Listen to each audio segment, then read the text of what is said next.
Hello everybody, how's it going? It is Gage, and today I'm going to be teaching you how to play your PS4 on any Android device. Now, it's going to be a pretty awesome tutorial here, and I'm going to go into quite a bit of detail because I know that there are tutorials on YouTube that teach you how to do this, but some of them lack some details, and there's people left with a lot of questions, so hopefully I will be able to answer those questions in this video today. So this is how to play your PS4 on your Android device, so that means that you are going to be able to play any of your games online. You're also going to be able to play any applications that you have on your device and the whole bit. So as you can see, I'm playing Battlefield 4 here. So yeah, it's really awesome. So we're just going to jump right into this. So right now I am on my phone, and all you have to do is go to the link in the description of this video, and it is going to be the download link for the application needed to play the PS4 on your device. So all you have to do is open up your favorite web browser and then paste that link that is in the description into the web browser, and it will bring you directly to the link. Now, it is a zippy share file, which means that you won't have to do any crappy surveys or anything like that. It is just a direct file, and the good thing is I have actually scanned this file myself before I installed it to check it for viruses and everything, and it is 100% clean. You can of course check the file yourself, but like I said, I have already done so. So once you get to the link, you should see that the file you have requested is the Remote Play Port version 4.0 APK file. It should be a size of about 6.09 megabytes. It'll be a little bit bigger after you install it, but that should be the file that you get when you go to the link. So now all you have to do is click the orange download button, which I am doing now.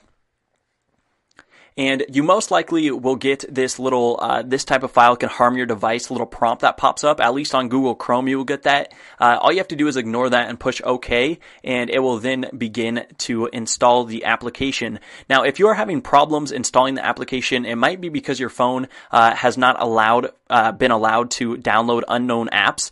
And I'm going to kind of show you the little basic outline on how to allow your phone to download unknown applications. Now, this is a little different for every phone. So if you are still having trouble after this, what you can do is actually just search your the model of your phone. So for example, if you had like a Droid Max 2 like I do, you could just type in on Google like how to allow unknown sources on Droid Max 2. But this should be kind of a little basic outline that you can follow that should help you allow unknown sources. So what you do is you go to the settings on your phone and go down to security. And once you are in security, you should just be able to scroll down until you find the unknown sources tab. And then all you have to do is click that on.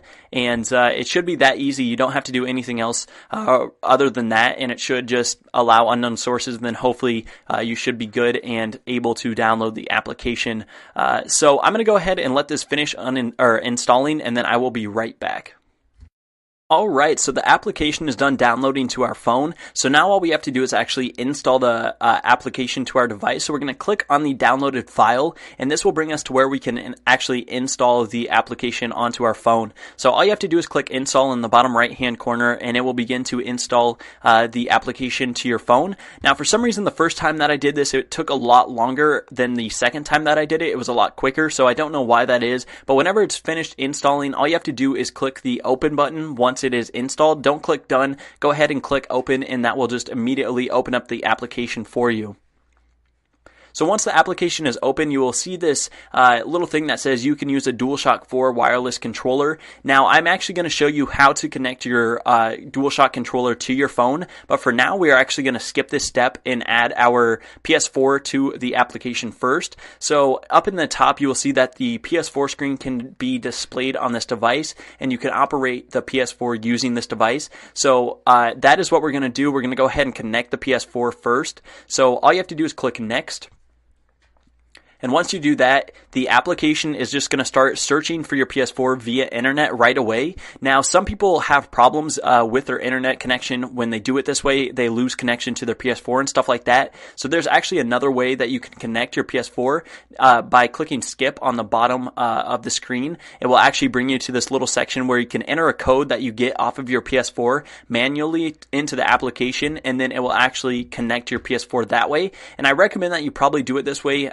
You're just have better luck, and you will stay connected to your PS4 most likely. So I'm actually going to show you how to find that code off of your PS4 right now. So as you can see here, I am on my PS4, and all you have to do is go into your settings, and then you will scroll down until you find the section that says Remote Play Connection Settings. Click on that, and then all you're going to do is add a device, and this is where you'll get your little code from. So now, once you have that code, all you have to do is enter it manually into the application, and as you can see, I have a code entered now, and all I have to do is click register, and then it is going to search for my PS4 by using the code. And it might take a little bit, but once it does that, we are right into our PS4. And as you can see, I'm connected to my PS4 off of my phone. And it basically just looks like an emulator. Now, I can actually turn the screen and it will be a much better view. But I'm just keeping my screen up like this for now. And I'm going to actually exit out of the phone view here, and I'm going to actually just show you off of my phone so you can see that it is actually working. So I'm going to go ahead and do that right now.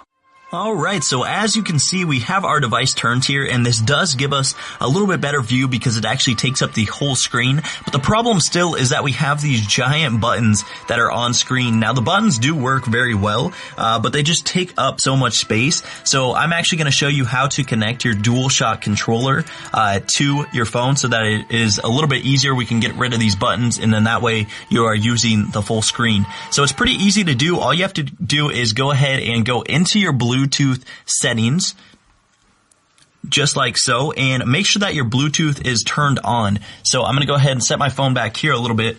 So what you're going to do is grab your DualShock controller, and what you need to do is click the home button and the share button at the same time, just like so, and you should get a little flash.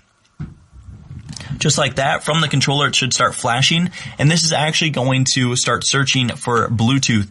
Now, if it doesn't pop up right away, go ahead and refresh your Bluetooth, and right there, as you can see, we have this wireless controller now available. So all you have to do is click on that. It's going to start pairing your controller, and it is connected, as you can see up there.